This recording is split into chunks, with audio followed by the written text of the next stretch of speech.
Sa isang liblib na baryo sa Pilipinas, may isang binatang tagapagmana ng isang sumpang pugad ng aswang, pero hindi siya tulad ng iba.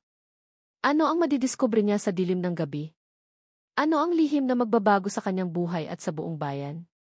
Handa ka na bang malaman ang kwento ng dugo, takot, at tapang na hindi mo pa naririnig? Manood hanggang dulo dahil dito nagsisimula ang tunay na laban. Tahimik ang baryo ng San Roque sa gabi. Tanging huni ng mga kuliglig at ihip ng hangin ang maririnig. Sa gitna ng kadiliman, isang binatang nagngangalang Elmer ang naglalakad pa uwi mula sa sakahan. Bitbit niya ang gaserang nanginginig ang ilaw sa bawat hakbang. Mabigat ang hangin. May kakaiba sa gabi na iyon. Ang mga puno sa paligid ay tila mas madilim kaysa dati. Ang mga anino ay gumagalaw kahit walang ihip ng hangin. Nang madaanan niya ang dating bahay ng kanyang lolo, napahinto siya. Dito siya lumaki. Ngunit mula nang pumanaw ang kanyang lolo, walang nang tumira rito. Sabi ng matatanda, minana niya hindi lamang ang lupa, kundi pati ang sumpa. Sumpang nag-uugat sa mga kasalanan ng ninuno nilang si Dato Alon. Ngunit para kay Elmer, kwento lang iyon. Hanggang sa marinig niya ang mahinang lagitik sa bubong. Parang mga kuko sa kahoy. Napatingala siya. Walang tao. Ngunit malinaw ang tunog. Kasunod nito, sumingaw ang amoy ng bulok na karne. Nakasusulasok. Parang may nabubulok sa loob ng bahay. Lumingon siya sa paligid, ngunit siya lamang ang naroroon. Nilapitan niya ang pinto. Bahagyang nakabukas. Tumulo ang malamig na pawis sa kanyang batok. Itinulak niya ang pinto. Kumapit agad sa ilong niya ang amoy ng dugo at panis na laman. Sa loob, makapal ang dilim. Kahit ang ilaw ng gasera ay parang ayaw pumasok. Puno ng sapot ang mga sulok. Ang mga larawan sa dingding ay natatakpan ng alikabo. Ngunit ang pinakakakaiba ay ang pugad. Nasa gitna ng sala. Isang malaking pugad na gawa sa buhok, balat ng hayop at mga buto.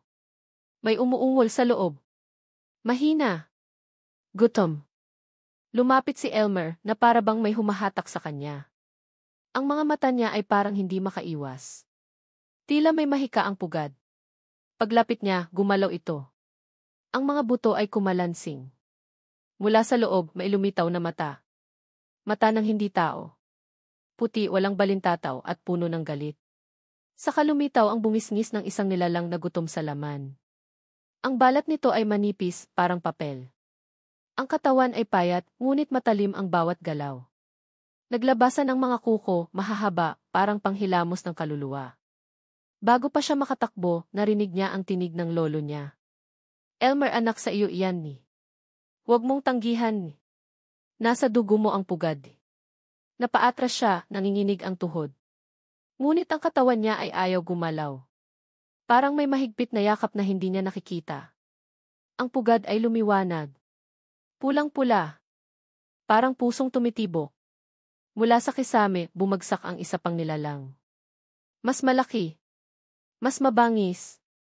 Ngunit wala itong mukha. Isang bunganga lang na may humahalimaw na sigaw. Napatili si Elmer. Ngunit walang lumabas na tinig sa kanyang bibig. Nang subukan niyang sumigaw, isang kamay ang sumara sa kanyang bibig. Hindi malamig. Mainit. Parang kamay ng sariling laman. Dahan-dahang tumubo ang mga kuko sa kanyang mga daliri. Ang balat niya ay kumapal. Ang mga ngipin niya ay naging matutulis. Ang mata niya ay nanlabo at ang mundo ay pumusyaw sa pula. Sa salamin, hindi na siya si Elmer. Siya na ang bagong tagapagmana ng pugad, nakatingin siya sa sarili sa basag na salamin sa dingding. Isang halimaw ang bumalik ng tingin. Humihingal siya, ngunit hindi dahil sa pagod, kundi sa gutom.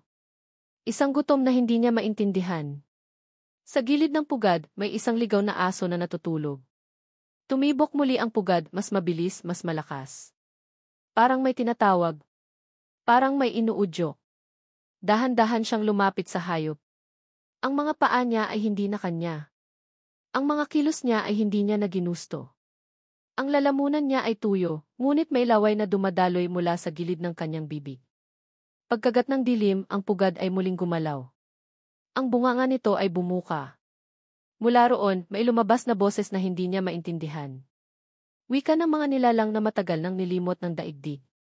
Sa isipan ni Elmer may pumasok na larawan. Isang babae, bagong panganak, sa bahay sa kabilang ilog. Narinig niya ang iyak ng sanggol kahit malayo pa ito. Ang amoy ng dugo ay bumalot sa kanyang ilong. Mas matapang, mas sariwa, mas kaakit-akit. Binalot ng dilim ang kanyang paningin. Isang hakbang, dalawa. Lumabas siya ng bahay, dala ang bagong anyo. Ang mga mata niya ay walang laman. Ang pugad ay nanatiling tibok ng tibok habang lumilipad ang anino sa ilalim ng buwan. Sa baryo, walang nakapansin sa malamig na ihip ng hangin. Walang nakarinig sa mga yapak sa bubong. Hanggang sa pumasok sa bintana ang nilalang. Tahimik, mabilis, at gutom. Sa loob ng kubo, tahimik ang lahat. Ang ilaw ng kandila ay nanginginig, tila natatakot. Ang sanggol ay mahimbing sa pagkakahele ng kanyang ina. Ngunit ang hangin ay nagbago. Pumasok ang amoy ng buhangin at dugo. Ang ina ay napalingon, kabado. Naroon siya. Sa anino ng kisame. Nakabitin, nakatitig. Ang mga mata ay tila dalawang ilaw na naglalagablab sa dilim. Dahan-dahan siyang bumaba. Parang usok na may laman. Ang ina ay napaatras, hawak ang sanggol sa dibdib. Lumayas ka, bulong niya, nanginginig ang tinig. Ngunit hindi siya nakarinig. O baka hindi na siya marunong makinig. Dumapo siya sa sahig. Ang mga kuko niya ay sumayad sa kahoy, may tunog na parang punit ng tela. Ang sanggol ay biglang umiyak. Isang matinis na sigaw na nagpalakas ng tibok ng pugad sa di kalayuan. Lumapit siya, isang hakbang lang ang pagitan. Ang mukha niya ay wala ng bakas ng pagiging tao. Ngunit bago siya makalapit pa, may biglang sumiklab na liwanag. Isang matandang lalaki ang tumayo sa likod ng ina. Bitbit ang isang baston na may nakaukit na sinaunang baybayin. Hindi pa ngayon, wika ng matanda. Ang kanyang tinig ay malalim, parang kulog sa ilalim ng lupa. Napaatras si Elmer, kumikislap ang mga mata. Nag-aalab sa pagitan ng gutom at takot.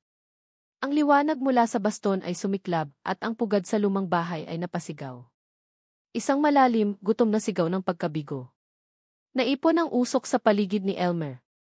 Sumingit sa kanyang balat, sumanib sa kanyang laman. Napaluhod siya, napasigaw. Ang kanyang tinig ay tila hayop, parang nabiyak ang kanyang kaluluwa. Pagdilat niya, wala na ang liwanag. Wala na rin ang babae at sanggol. At sa harap niya, ang matanda ay nakatitig pa rin. Ang pugad ay iyo, anya, pero ang desisyon mo ay hindi pa tapos. Pagkatapos, naglaho ang matanda sa hangin. Iniwan siyang mag-isa. Sa gitna ng gabi. Sa gitna ng gutom. At sa ilalim ng langit na wala ng buwan. Ang paligid ay muling naging tahimik. Walang kaluskos, walang huni ng kuliglig. Tanging tibok ng puso ni Elmer ang maririnig, mabigat, magulo, parang tambol sa loob ng dibdib. Tumayo siya, nanginginig ang tuhod. Ang kanyang mga kamay ay hindi naganap na kamay ng tao. May bakas pa ng mahahabang kuko, ngunit unti-unting bumabalik sa anyo. Pumintig ang sakit sa loob ng kanyang ulo. Parang may boses na bumubulong, paulit-ulit. Balik ka na di. Naglakad siya pabalik sa kanyang bahay, ngunit ang daan ay tila mas mahaba, mas madilim. Ang mga puno sa gilid ng landas ay tila nanonood. Ang mga sanga ay gumagalaw kahit walang hangin. Pagdating niya sa bahay ng lolo niya, nakatayo sa harapan ang isang babae. Wala siyang anino. Wala rin siyang mukha, parang usok na may hugis ng tao. Ang pugad ay may halili na, anito. Ngunit hindi pa ito tapos. May huling pagsubok. Bago pa siya makatanong, biglang nagdilim ang paligid. Nawala ang babae. Nawala ang lupa sa ilalim ng kanyang paa. Bumagsak siya sa isang lugar na malamig, madulas at basa. Sa ilalim ng bahay. Sa mismong ilalim ng pugad. Naroon ang mga buto. Daang-daang buto ng hayop ng tao at ng mga nilalang na hindi niya maipaliwanag. At sa gitna, may isang bagay na nababalot ng pulang tela. Parang sanggol. Gumagalaw. Umiiyak. Lumapit siya. Ang bawat hakbang ay parang may humihila pabalik. Ngunit ang katawan niya ay hindi sumunod sa takot. Tinanggal niya ang tela. At sa ilalim, naroon ang isang sanggol na may mga mata niya. Ang balat nito ay kulay abo.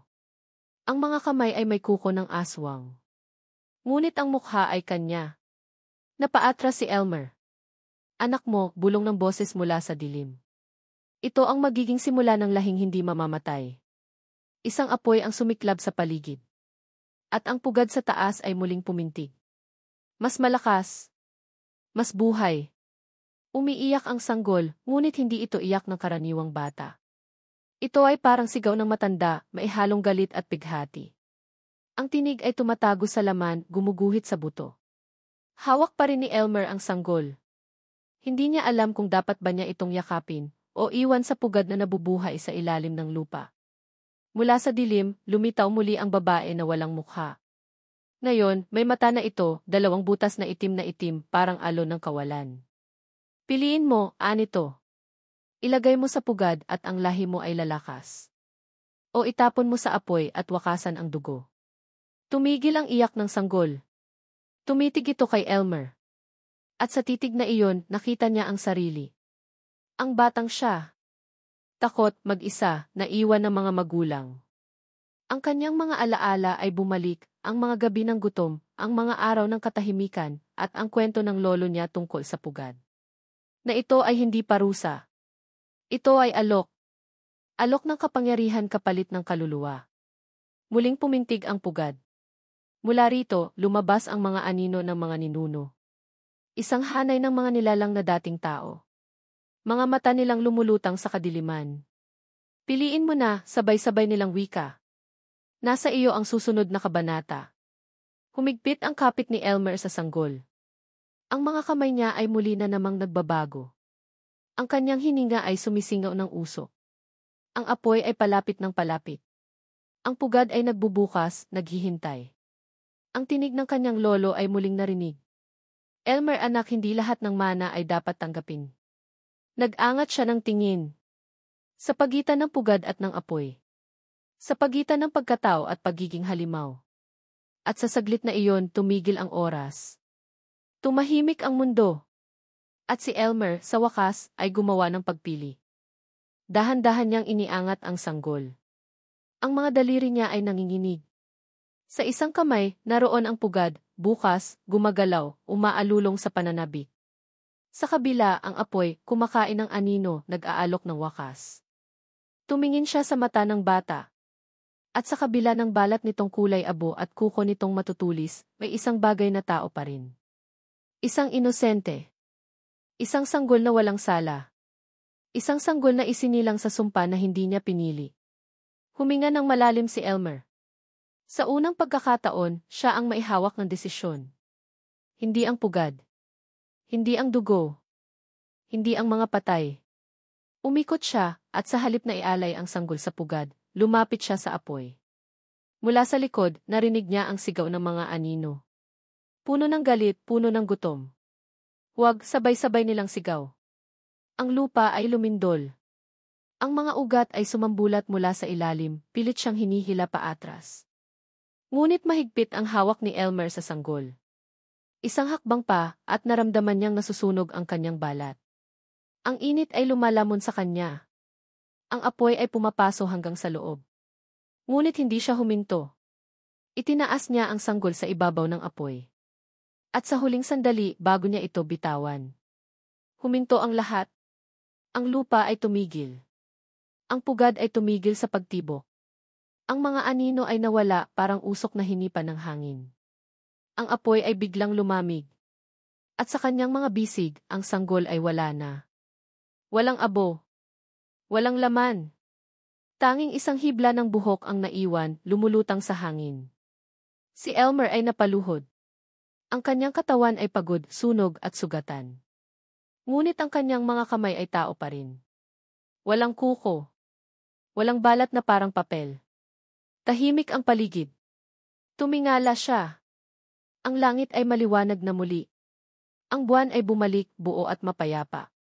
At sa hangin, may narinig siyang bulong. Pinili mo ang wakas ng dugod. Ngunit hindi ang wakas ng kwento.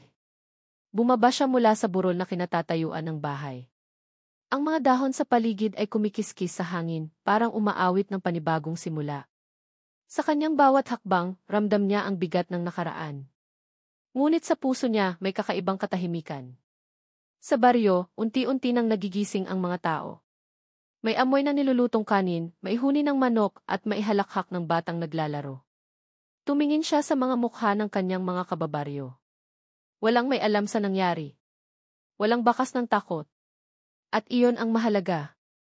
Hindi nila kailangang malaman. Ang dilim na halos lamunin siya ay napigil.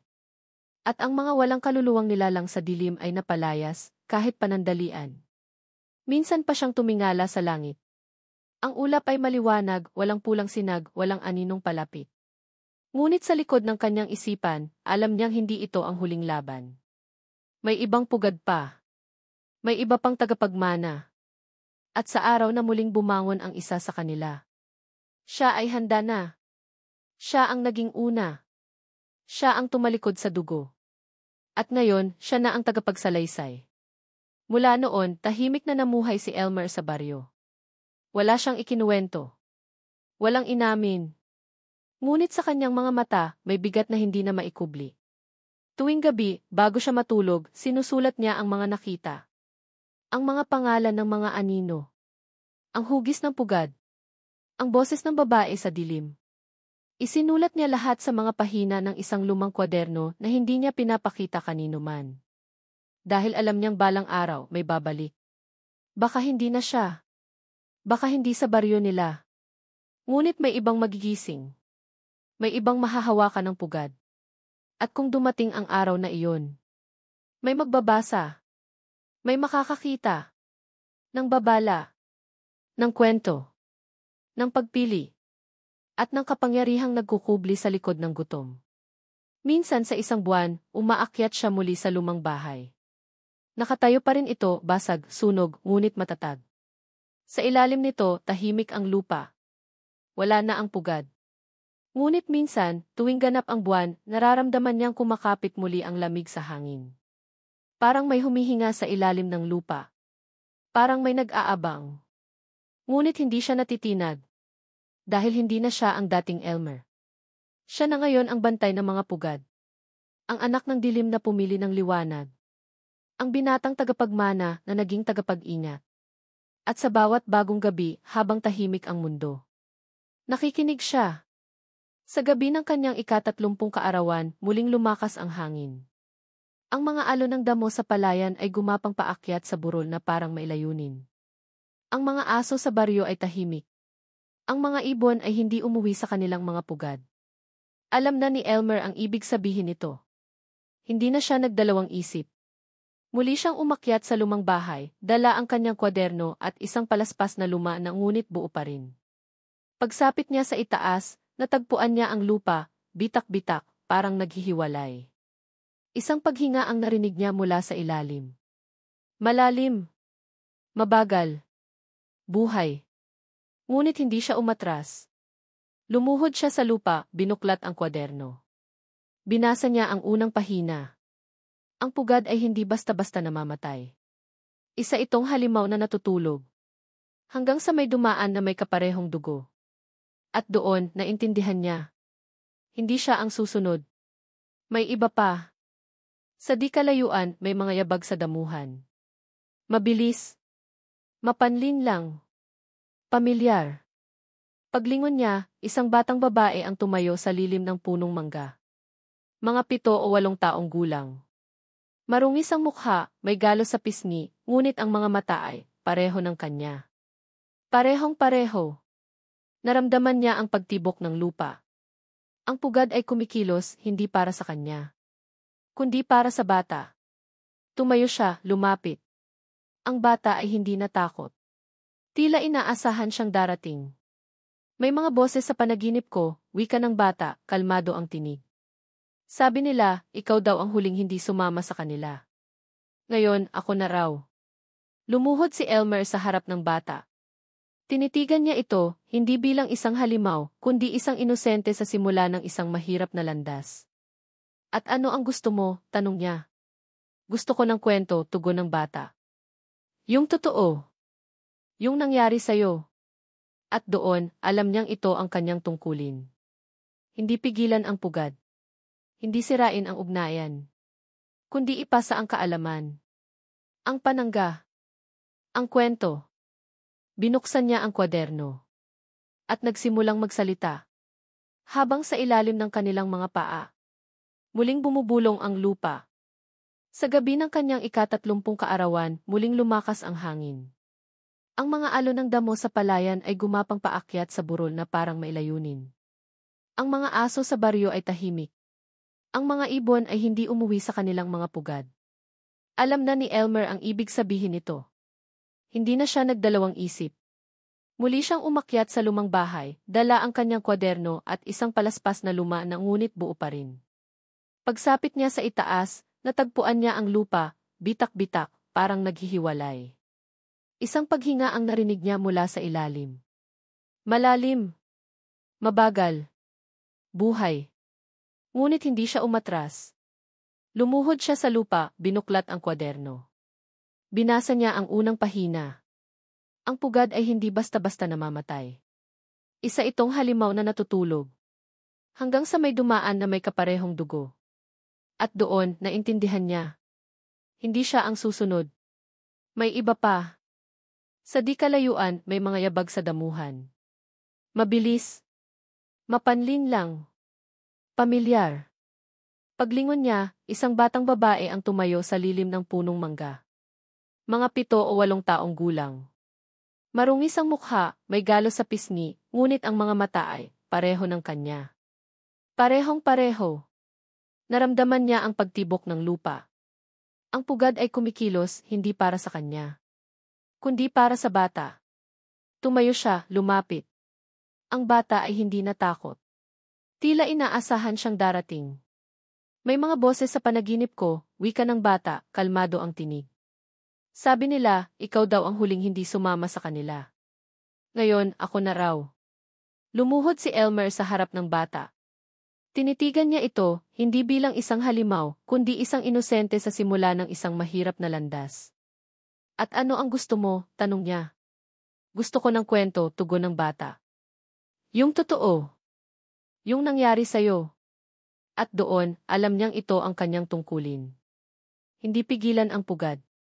Hindi sirain ang ugnayan. Kundi ipasa ang kaalaman. Ang panangga. Ang kwento. Binuksan niya ang kwaderno. At nagsimulang magsalita. Habang sa ilalim ng kanilang mga paa. Muling bumubulong ang lupa. Habang bumubukas si Elmer ng kwaderno, ang hangin ay huminahon. Ang mga dahon sa punong mangga ay dahan-dahang kumikiskis. Ang mga bituin sa langit ay tila nakikinig. Dapat mong malaman, simula ni Elmer, na ang pugad ay hindi sumpa lamang. Ito ay isang panata. Isang pangakong dala ng dugo na kailangang alagaan. Tulad ng mga ninuno natin, may mga gampanin tayo sa mundong ito. May mga dilim na kailangang bantayan. Tulad mo at tulad ko. Ang mga salita niya ay naglakbay sa hangin, umabot sa bawat sulok ng baryo. Ang batang babae ay nakikinig ng mabuti. Hindi ito madaling buhay, dagdag ni Elmer. Maraming pagsubok, maraming pag-aalinlangan. Ngunit may liwanag pa rin sa dulo. Tumango ang bata. Gusto kong matutong magbantay, sabi nito. Gusto kong protektahan ang mga mahal ko. Ngiti si Elmer. Magsisimula tayo sa kwento ng pugad mo. Ngunit bago pa man siya makapagsimula, naramdaman nila pareho ang malamig na simoy. Muling kumilos ang lupa. Ang pugad ay muling nagpakita, hindi sa ilalim ng bahay, kundi sa ilalim ng kanilang mga paa. Maliit, nanginginig, ngunit buhay. Isang bagong kabanata ang nagsimula. At sa gabing iyon, sa ilalim ng punong mangga, 2 tagapagmana ang nagtipon. Handang harapin ang dilim. Handang ipaglaban ang liwanag. Habang nakatayo sila sa ilalim ng punong mangga, unti-unting lumalawak ang pugad sa ilalim ng lupa. Ang mga pader nito ay parang gawa sa itim na bato, malamig at matalim. Narinig nila ang mga bulong ng mga nilalang sa dilim. Hindi ito banta, ito ay paanyaya. Paanyaya sa isang bagong yugto. Dapat kang maging matapang, sabi ni Elmer sa batang babae. Ang pugad ay hindi basta pugad. Ito ay tahanan ng mga lihim, ng mga kwento at ng mga kaluluwa. Ang bata ay yumuko at hinawakan ang pugad. Nararamdaman niya ang init nito, isang init na hindi nagmumula sa apoy. Isang init ng buhay. Handa ka na ba? Tanong ni Elmer. Ngiti ang sagot. Sa ilalim ng buwan, nagsimula silang bumaba. Sa madilim na lagusan ng pugad. Ang kanilang mga puso ay nagdudulot ng liwanag sa paligid. Sa bawat hakbang, lumalalim ang misteryo. At sa bawat paghinga, lumalapit sila sa katotohanang matagal nang nakatago. Ang kwento ng pugad ay hindi nagtatapos dito. Ito ay bagong simula. Habang sila ay bumababa sa madilim na lagusan, unti-unting bumabagal ang tibok ng puso ni Elmer. Ang lamig ng hangin ay sumalubong sa kanila at ang bawat hakbang ay may kasamang tunog na parang huni ng mga kaluluwang naghihintay. Napansin niya ang mga pader, may mga ukit na kumikislap sa dilim, mga simbolo ng sinaunang panahon. Ito ang mga kwento ng ating mga ninuno, bulong ni Elmer. Mga alaala ng dugo at tapang. Muling sumulyap ang batang babae sa kanya. Hindi siya natatakot, bagkus, puno ng kuryosidad. Sa dulo ng lagusan, may isang silid na puno ng liwanag na nagmumula sa isang misteryosong kristal. Ang kristal ay kumikislap ng kulay pula at asul, tila may buhay. Nilapitan nila ito. Doon, naramdaman ni Elmer ang isang matinding presensya.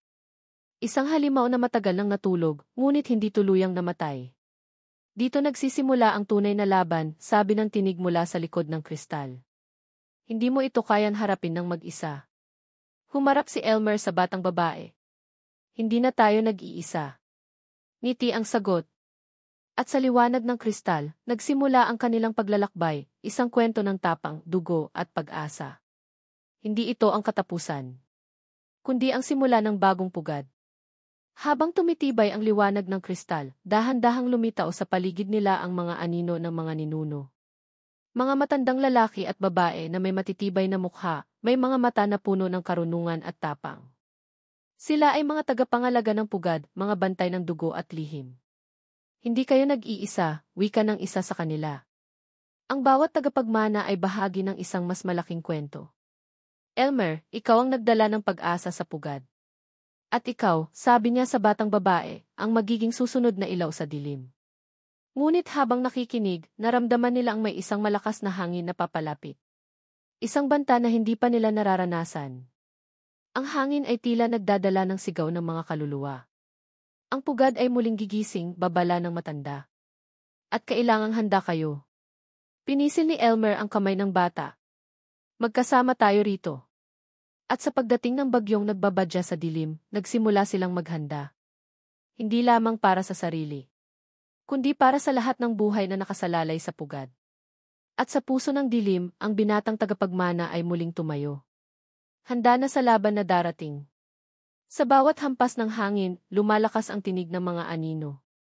Mga kwento ng digmaan, ng sakripisyo, at ng pag-ibig na walang hanggan. Narinig ni Elmer ang kanyang sariling tinig, nanginginig ngunit matatag. Hindi tayo susuko. Sasamahan natin ang pugad hanggang sa wakas.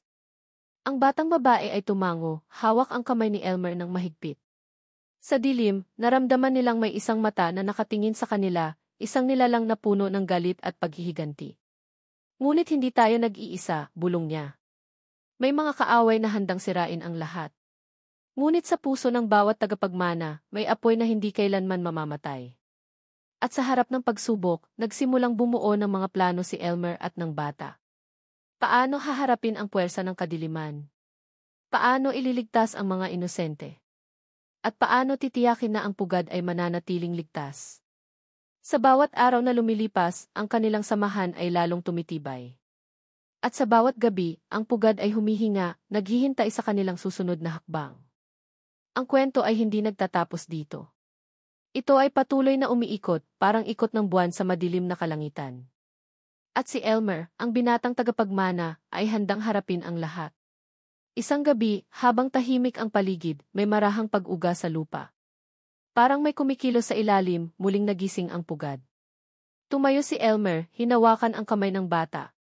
Dumarating na sila, sabi niya. Dumaan sa kanilang mga tenga ang mga sigaw ng hangin, malabong tinig ng mga nilalang mula sa dilim. Mabilis silang bumaba sa lagusan. Sa ilalim, nasilayan nila ang isang madilim na ulap ng usok na unti-unting humuhubog ng anyo.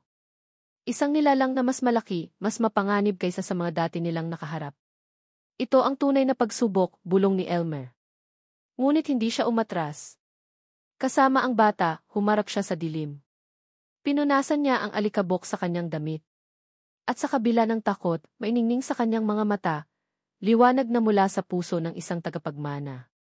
Hindi kami susuko, ang huling salita bago sumabak sa laban. Lumaban sila ng buong tapang sa dilim na bumabalot sa pugad. Sa bawat hagupit na nilalang, tumitibay ang kanilang loob. Hindi lang ito laban para sa buhay nila.